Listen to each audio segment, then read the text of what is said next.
तुंगिया नगरी निवासी श्रावकों की संकथा, भगवती की वाचना से मिटे मानस की व्यथा।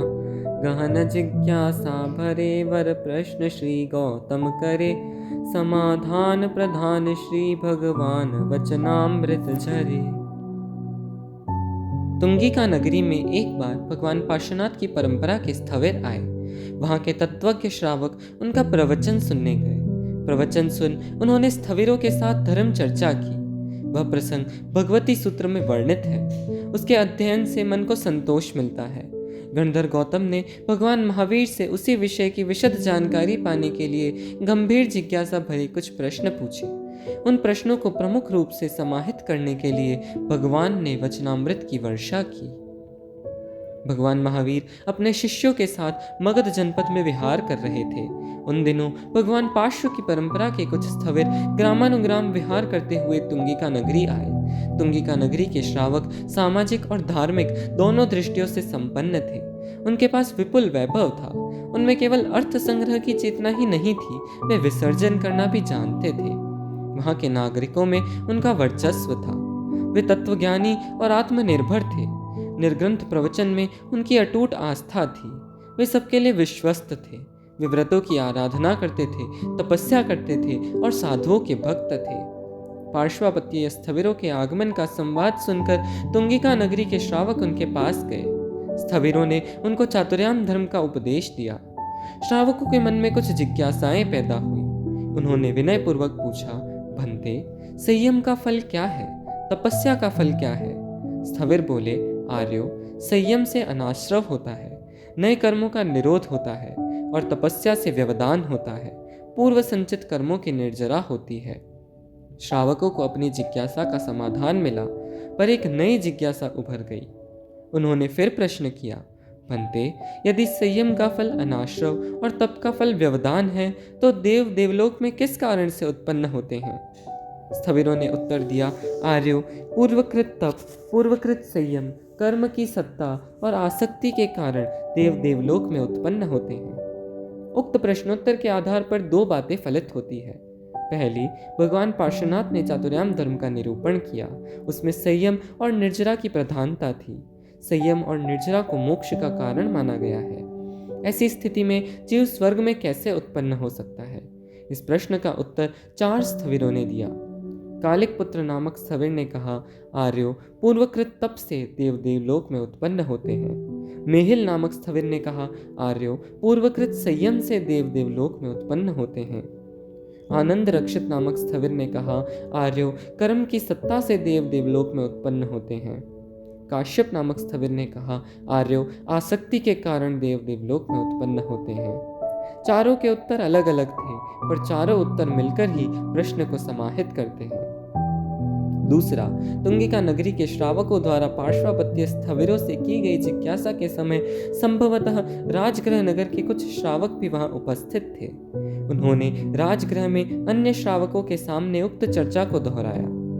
उस समय भगवान महावीर राजगृह नगर में आए। उस दिन गणधर गौतम के बेले का पारणक था। वे मध्याह्न के समय भिक्षा के लिए नगर में गए। श्रावकों के बीच हो रही उस चर्चा ने उनके मन में कुतूहल भर दिया। वे भिक्षा करके आवास स्थल पर लौट गए। उन्होंने भगवान महावीर को शहर में हो रही चर्चा का संदर्भ बताते हुए पूछा, भंते, पार्श्वापत्य स्थविर तुंगिका नगरी के श्रावकों के प्रश्नों के उत्तर देने में समर्थ हैं? उन्होंने जो उत्तर दिए हैं, क्या वे सही हैं? भगवान महावीर बोले, गौतम, वे स्थविर उत्तर देने में समर्थ हैं। उनके उत्तर सही हैं। मैं भी यही कहता हूँ कि देवलोक में उत्पन्न होने के 4 कारण हैं: पूर्वकृत संयम, पूर्वकृत तप, कर्म की सत्ता और आसक्ति। प्रस्तुत प्रसंग में मुख्य रूप से तुंगिका नगरी के श्रावकों के सामाजिक और धार्मिक वैशिष्ट्य की ओर संकेत किया गया है। भगवती सूत्र के दूसरे शतक में इन श्रावकों का वर्णन है। इनके प्रसंग में ही गणधर गौतम द्वारा भगवान महावीर को पूछे गए प्रश्नों की चर्चा की गई। सम्यक दर्शन ज्ञान चरित्राणि रत्नत्रयी मोक्ष पथ है। उमा स्वाति के शब्दों में श्रावक जीवन का यह अर्थ है। सम्यक दर्शन, सम्यक ज्ञान और सम्यक चारित्र, ये 3 रत्न हैं। आचार्य उमा स्वाति के शब्दों में यह रत्नत्रयी ही मोक्ष का मार्ग है। श्रावक जीवन का प्रारंभ यहीं से होता है। सम्यक दर्शन, सम्यक ज्ञान और सम्यक चारित्र, ये तीन तत्व रत्नत्रयी के रूप में प्रसिद्ध हैं। जैन परंपरा के यशस्वी आचार्य उमा स्वाति ने इसी को मोक्ष मार्ग बताते हुए तत्वार्थ सूत्र में लिखा है, सम्यक दर्शन ज्ञान चरित्राणि मोक्ष मार्ग। उत्तराध्ययन सूत्र में मोक्ष मार्ग के 4 अंग बताए गए हैं। नाणम च दंसणम चेव चरित्रम च तवोतः ए समग्गोत्तिपन्नतो जिणेहिम वर्धन सिंह। ज्ञान, दर्शन, चारित्र और तप यह मोक्ष मार्ग है, ऐसा वरदर्शी अरहतों ने निरूपित किया है। मोक्ष मार्ग की उक्त दोनों परिभाषाएं सम्मत हैं। प्रश्न हो सकता है कि श्रावक संबोध में आगमिक परिभाषा को गौण कर उत्तरकालीन परिभाषा को महत्व क्यों दिया गया? इस प्रश्न का सीधा उत्तर यही है कि तत्वार्थ सूत्र की परिभाषा भी आगम पर ही आधारित है। भगवती सूत्र में 3 प्रकार की आराधना बताई गई है, ज्ञानाराधना, दर्शनाराधना और चारित्राराधना। उमा स्वाति ने इस रत्नत्रयी की आराधना को ही मोक्ष मार्ग माना है। रत्नत्रयी की आराधना ही श्रावक जीवन का प्रारंभ है। जैन दर्शन में आत्म विकास की 14 भूमिकाएं मानी गई हैं। इन्हें जीव स्थान या गुण स्थान कहा जाता है। प्रथम 4 गुण स्थान एकांत अधर्मी, एकांत असंयमी और एकांत बाल है। इन गुण स्थानों में संयम धर्म की आराधना नहीं हो सकती। श्रावक 5वें गुण स्थान का अधिकारी होता है। प्रथम 4 गुण स्थानों में तप हो सकता है, पर वह केवल निर्जरा धर्म है। संवर धर्म की अपेक्षा से उनको एकांत अधर्मी माना गया है। सम्यक दर्शन और अप्रत्याख्यानावरण विलय पाए, तब संयम व्रत में प्रवेश कर देश व्रती वे कहलाए। दर्शन सप्तक अनंतानुबंधी क्रोध, मान, माया, लोभ, मिथ्यात्व मोहनीय, मिश्र मोहनीय और सम्यक्त्व मोहनीय, इन 7 प्रकृतियों को दर्शन सप्तक कहा जाता है। इनका तथा अप्रत्याख्यानी क्रोध, मान, माया, लोभ का विलय क्षयोपशम होता है। तब श्रावक का संयम व्रत की दिशा में प्रस्थान होता है। आंशिक रूप में व्रत का पालन करने के कारण वे देशव्रती श्रावक कहलाते हैं। 5वें गुणस्थान की प्राप्ति सम्यक दर्शन उपलब्ध होने पर ही होती है। इस दृष्टि से श्रावकत्व की भूमिका में प्रवेश करने के लिए दर्शन सप्तक और अप्रत्याख्यानावरण चतुष्क के विलय को आवश्यक बतलाया गया है। विलय की 3 अवस्थाएं हैं, उपशांत, क्षीण, अनुदित। उपशांत अवस्था में उपशम सम्यक्त्व, क्षीण अवस्था में क्षायक सम्यक्त्व और विपाकोदय की दृष्टि से अनुदित अवस्था में क्षयोपशम सम्यक्त्व मिलता है। दर्शन सप्तक तथा अप्रत्याख्यानी क्रोध, मान, माया और लोभ का विलय होने से व्यक्ति आंशिक रूप में संयम की साधना कर सकता है।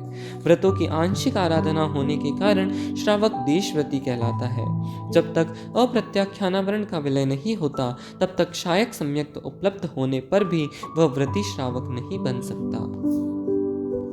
सम्यक दर्शन हो श्रावक में, त्रैकालिक आत्मा में आस्था, आराध्य देव अरहंत सदा, सद्गुरु आध्यात्मिक अनुशास्ता।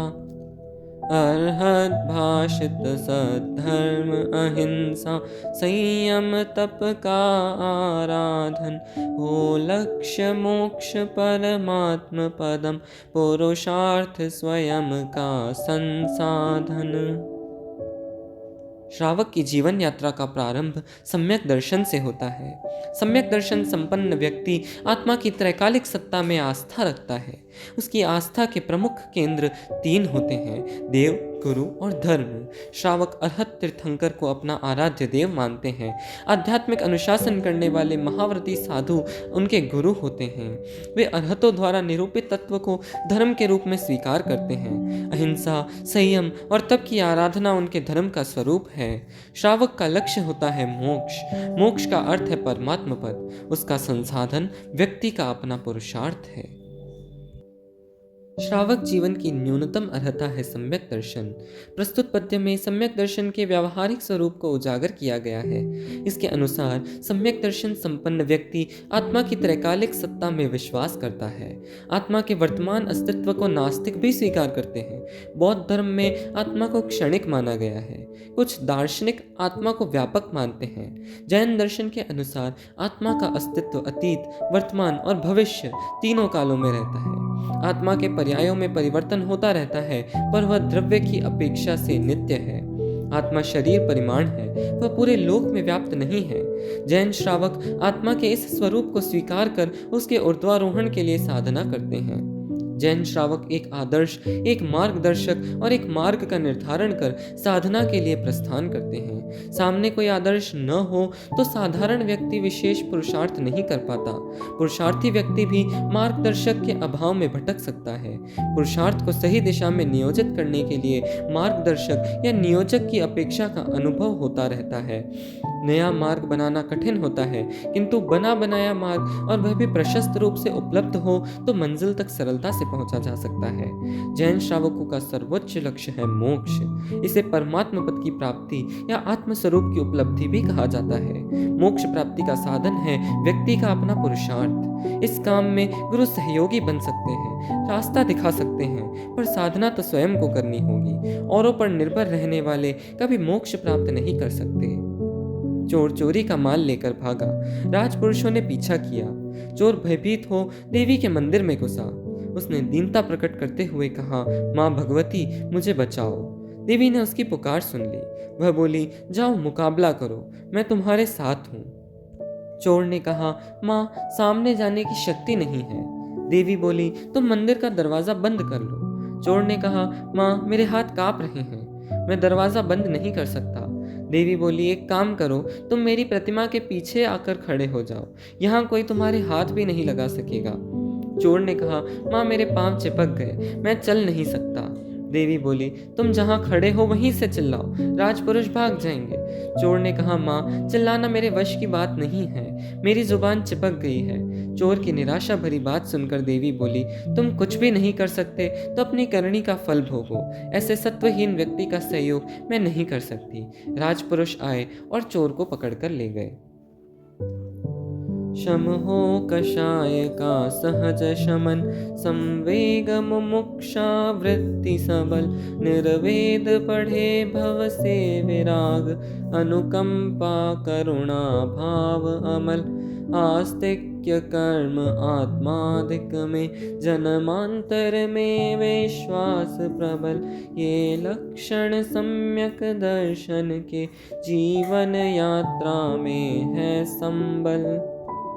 सम्यक दर्शन के 5 लक्षण हैं। शम कषाय की उपशांति, संवेग मुक्ति होने की तीव्र भावना, निर्वेद संसार से विरक्ति, अनुकंपा निर्वत्य करुणा का भाव, आस्तिक्य आत्मा कर्म पुनर्जन्म आदि में प्रबल विश्वास। इन 5 लक्षणों के द्वारा यह जाना जा सकता है कि अमुक व्यक्ति को सम्यक दर्शन उपलब्ध हो चुका है। जीवन की यात्रा में ये संबल के रूप में उपयोगी है। श्रावक जीवन की पृष्ठभूमि में सर्वाधिक महत्वपूर्ण तत्व है सम्यक दर्शन। जीवन में एक बार भी सम्यक दर्शन का स्पर्श हो जाए तो मोक्ष का आरक्षण हो जाता है। सवाल एक ही है कि सम्यक दर्शन उपलब्ध होने की पहचान क्या है। शास्त्रों में उसकी पहचान के 5 लक्षण बताए गए हैं। पहला, शम कषाय, क्रोध मान माया और लोभ का उपशमन। इस स्थिति के बाद न तो क्षण क्षण में क्रोध का उभार होता है, न अभिमान का नाग फण उठाता है, न छल कपट का भाव प्रबल होता है और न लोभवश गहरी आसक्ति होती है। दूसरा, संवेग मुमुक्षा, मुक्त होने की इच्छा का जागरण। संसारी प्राणी कर्मों से और शरीर से बंधा हुआ है। इनसे छुटकारा पाने या मुक्त होने की अभिलाषा का नाम संवेग है। तीसरा, निर्वेद संसार से विरक्ति। कमल कीचड़ में रहकर भी उससे लिप्त नहीं होता। इसी प्रकार सम्यक्ति व्यक्ति सांसारिक कर्तव्यों का निर्वाह करने पर भी उनसे अनासक्त रहता है। चौथा, अनुकंपा, प्राणी मात्र के प्रति दया या करुणा का भाव। अनुकंपा के 2 रूप हैं, सावत्य और निर्वत्य। केवल प्राण रक्षा मूलक या मोह मिश्रित अनुकंपा सावत्य अनुकंपा है। पाप आचरण से आत्मरक्षा मूलक अनुकंपा निर्वत्य अनुकंपा है। सावत्य का लक्षण यही अनुकंपा बनती है। पांचवा, आस्तिक्य, आत्मा आदि के अस्तित्व में विश्वास। आत्मा है, परमात्मा है, कर्म है, धर्म है, कर्मों का फल भोगे बिना उनसे छुटकारा नहीं हो सकता, पुनर्जन्म है, पूर्व जन्म है इत्यादि सिद्धांतों में आंतरिक विश्वास का होना ही आस्तिक्य है। सम्यक दर्शन की उपलब्धि के साथ कषाय शमन की बात जुड़ी हुई है, किंतु इसका यह अर्थ नहीं है कि श्रावक कषाय से सर्वथा मुक्त हो जाएगा। परिवार, संस्थान या व्यावसायिक प्रतिष्ठान पर अनुशासन रखने वाले व्यक्ति को बहुत बार तेज बोलना पड़ता है। तेज बोलना मात्र आवेश नहीं है, किसी को कड़ी बात कहना भी आवेश नहीं है। तीव्र क्रोध की परिणति है आपा भूलना, जहां व्यक्ति को यह भान ही न रहे कि वह क्या कर रहा है और क्या कह रहा है। इस स्थिति का नाम है कषाय की तीव्रता। कषाय की तीव्रता होने पर सम्यक दर्शन के लोप की संभावना प्रबल होती है। बन जाए अज्ञान ज्ञान यदि सम्यक दर्शन, महावीर का मूल्यवान यह जीवन दर्शन। आर्य भिक्षु का इसी दिशा में कदम बढ़ा है, ईसा ने जन्मांध व्यक्ति से पाठ पढ़ा है। सम्यक दर्शन की उपलब्धि होने से अज्ञान ज्ञान बन जाता है और सम्यक दर्शन के अभाव में ज्ञान भी अज्ञान कहलाता है। यह भगवान महावीर का मूल्यवान जीवन दर्शन है। इसी सिद्धांत को आधार मानकर आचार्य भिक्षु ने अपने चरण बढ़ाए। ईसा मसीह को भी एक जन्मांध व्यक्ति से यह बोध पाठ मिला कि किसी अंधे व्यक्ति को आंख देना बड़ी बात नहीं है, बड़ी बात है सम्यक दृष्टि, अंतर्दृष्टि की उपलब्धि। व्यक्तित्व निर्माण के अनेक घटक हैं, उनमें एक महत्वपूर्ण तत्व है सम्यक दर्शन। इसे सम्यक दृष्टिकोण या सम्यक्त्व भी कहा जाता है। व्यक्ति कितना ही बड़ा विद्वान हो और कितनी ही उपाधियों का धारक हो, जब तक उसे सम्यक दर्शन नहीं मिलता, एक दृष्टि से वह अज्ञानी है। ज्ञान, दर्शन और चारित्र तीनों को सम्यक बनाने वाला एक ही तत्व है सम्यक दर्शन। धार्मिक जीवन का आदि बिंदु यही है। जब तक अनंतानुबंधी क्रोध, मान, माया और लोभ का उदय रहता है, तब तक सम्यक दर्शन की उपलब्धि नहीं हो सकती। सम्यक दर्शन की प्राप्ति के बिना गुणस्थानों की श्रेणी पर आरोहण संभव नहीं है। इस अपेक्षा से यह स्वीकार किया जा सकता है कि सम्यक दर्शन आध्यात्मिक विकास की आधारशिला है। पारस का परस पाकर लोहा सोना बन जाता है, इसी प्रकार सम्यक दर्शन के योग से अज्ञान ज्ञान हो जाता है। इसके लिए किसी उपधान या अनुष्ठान की अपेक्षा नहीं रहती, केवल दृष्टिकोण को सही बनाने की जरूरत है। दृष्टिकोण बदला, सम्यक दर्शन मिला और अज्ञान ज्ञान बन गया। भगवान महावीर के जीवन दर्शन का सर्वाधिक मूल्यवान तत्व है सम्यक दर्शन। इससे व्यक्ति का दृष्टिकोण सम्यक बनता है, तत्व की समझ परिष्कृत होती है, चिंतन का कोण बदलता है और विवेक का जागरण होता है। इस दृष्टि से इसको विशेष मूल्य दिया गया है। तेरा पंथ के आद्य प्रणेता आचार्य भिक्षु पर महावीर वाणी का गहरा प्रभाव था। वे जीवन भर महावीर द्वारा निरूपित सम्यक दर्शन की दिशा में प्रस्थान करते रहे। कुछ लोग बल प्रयोग और हृदय परिवर्तन दोनों को धर्म का साधन मानते हैं। बल प्रयोग का सिद्धांत दृष्टिकोण का मिथ्यात्व है, हृदय परिवर्तन का सिद्धांत सम्यक दृष्टिकोण का प्रतीक है। आचार्य भिक्षु ने इस विषय में अपना चिंतन प्रस्तुत करते हुए कहा, जब तक दृष्टि नहीं बदलती, व्यक्ति नहीं बदल सकता। वह धार्मिक तो क्या, व्यवहार में अच्छा आदमी भी नहीं बन सकता। एक व्यक्ति दुखी है, दरिद्र है, दीनहीन है, उसकी दीनता से द्रवित होकर कोई उसे सब तरह का सहयोग देकर सुखी बनाने का प्रयत्न करता है, यह कोई बुरी बात नहीं है। इसमें भला किसी को क्या आपत्ति हो सकती है? प्रश्न इतना ही है कि क्या ऐसा करके उसे धार्मिक बनाया जा सकता है, उसके दृष्टिकोण को सम्यक बनाया जा सकता है? आचार्य भिक्षु लोगों को तत्व की बात समझाने के लिए दृष्टांत की भाषा में बोलते थे। उन्होंने एक दृष्टांत देते हुए कहा, एक कसाई बकरों को मारने के लिए ले जा रहा था। किसी राहगीर ने बकरों को देखा, उसने कसाई को रुपए देकर बकरे छुड़ा दिए। कुछ समय के लिए बकरों की जान बच गई, पर उस कसाई को क्या लाभ हुआ? क्या उसने हिंसा छोड़ दी? क्या उसका दृष्टिकोण बदल गया? क्या उसका मन हिंसा से विरत हो गया? जब तक ऐसा नहीं होगा, वह अधिक उत्साह से अपना व्यापार बढ़ाता रहेगा। आचार्य भिक्षु किसी भी समस्या के मूल को पकड़ते थे, वे उसके दीर्घकालिक समाधान को महत्व देते थे। उनका चिंतन था कि किसी भिखारी को भोजन आदि देना उसकी समस्या का तात्कालिक समाधान है, इसे धर्म के साथ जोड़ने का कोई औचित्य नहीं है। इस बात की चर्चा आचार्य तुलसी ने एक बार सर्वोदयी नेता रविशंकर महाराज से की। उस प्रसंग में उन्होंने अपना संस्मरण सुनाते हुए कहा, आचार्य जी, मुफ्तखोरी देश के लिए अभिशाप है। बिहार में दुष्काल के समय भुखमरी छा गई। लोगों की सहायता के लिए मुझे वहाँ भेजा गया। लोग मुझे देखकर झूम उठे। वे करुण स्वर में बोले, बाबा, हम भूखे हैं, हमें रोटी दो। मैंने उनसे कहा, देखो, हम किसी को भूखा नहीं रहने देंगे, सबको रोटी मिलेगी, पर मुफ्त में नहीं। काम करो और पारिश्रमिक लो। कुछ व्यक्ति बोले, बाबा, हमारे पास काम तो है ही नहीं। मैंने कहा, काम क्यों नहीं है? सड़क टूटी पड़ी है, उसे ठीक करो। जगह जगह गड्ढे बने हुए हैं, उन्हें भरो। इस प्रकार हमने वहां किसी को मुफ्त में नहीं खिलाया। रविशंकर महाराज की बात सुनकर आचार्यवर बोले, आपने आचार्य भिक्षु के दर्शन को सही रूप में पकड़ा है। उन्होंने इस संदर्भ में दृढ़ता के साथ कहा, भूखे को भोजन खिलाना और प्यासे को पानी पिलाना तात्कालिक अपेक्षा की पूर्ति हो सकती है, पर समस्या का स्थायी समाधान नहीं है। उसका स्थायी समाधान है दृष्टि का बदलाव। इसलिए दृष्टि को बदलो, व्यक्ति को बदलो। इस सिद्धांत को लेकर लोगों ने उनकी आलोचना की, उन पर व्यंग्य किया, फिर भी वे अडिग रहे। उन्होंने खिलाने पिलाने की बात को धर्म से कभी नहीं जोड़ा। आचार्यवर ने तेरापंथ के मंतव्य को स्पष्ट करते हुए कहा, धर्म त्याग में है, भोग में नहीं। इस सिद्धांत का प्रतिपादन करने पर भी आचार्य भिक्षु ने न तो कभी किसी को रोटी पानी देने का निषेध किया और न किसी को ऐसा करने की प्रेरणा ही दी। उनका लक्ष्य इतना ही था कि व्यक्ति चिंतन पूर्वक बुराई छोड़े।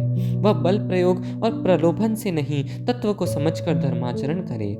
ईसाई धर्म की सेवा प्रसिद्ध है। इस धर्म के प्रवर्तक ईसा मसीह स्वयं दीन दुखी लोगों की सेवा करते थे। एक बार उनके पास कोई जन्मांध युवक आ गया। वह रोने और गिड़गिड़ाने लगा। ईसा ने पूछा, तुम चाहते क्या हो? उसने आंखें मांग ली। ईसा ने कहा, तथास्तु। युवक की आंखें खुल गई। कुछ महीनों बाद वह युवक एक वेश्या के पीछे दौड़ रहा था। ईसा ने देखा और उसको पहचान लिया। उन्होंने आवाज देकर उसे अपने पास बुलाकर कहा, क्या तुम वही हो जिसने आंखें मांगी थी? युवक सकपका गया। वह डरता डरता बोला, प्रभु, हूँ तो वही। ईसा ने उसको प्रतिबोध देते हुए कहा, क्या तुझे आंखें इसलिए मिली है कि तू वेश्या के पीछे भटकता रहे? 2 क्षण मौन रहकर युवक बोला, प्रभु, आपने मुझे बाहर की आंखें दी, इसलिए मैं गलत काम में फंस गया। यदि आप मेरी भीतरी आंखें खोल देते, मुझे दृष्टि दे देते, तो मेरी यह दशा नहीं होती। युवक ने नए रहस्य का उद्घाटन किया। ईसा ने अनुभव किया कि आंखें देना बड़ी बात नहीं है, बड़ी बात है दृष्टि देना, विवेक जगाना।